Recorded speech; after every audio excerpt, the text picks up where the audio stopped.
So my name is Amber Lincoln Grant. I'm an invigilator, a part-time invigilator. Well, what haven't I been doing here? I've learned quite a bit. I'm quite new to all of this. I came here to learn quite a bit about the rent to rent, and I've actually learned about deal resources, property, like just a lot of things. But if I would say anything, it's actually made me feel more confident to actually talk and try and book for like appointments with property developers and letting agencies.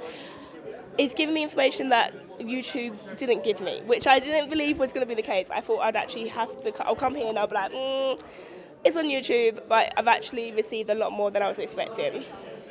And would you recommend this kind of like the people that you get to meet here? The people are actually amazing. It's like an actual small little community.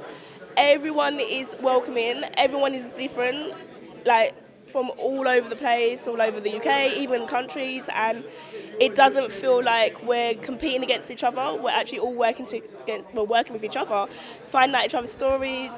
People on different levels in the property game, and they're actually giving you advice as well. Samuel's team is amazing. They're giving the advice that we need. I feel like this is one of the best things I've invested in myself, and I've actually only done the 4-day course, and this is my 3rd day. And now I'm with the academy, and I literally joined on the 2nd day. So, yeah, very happy.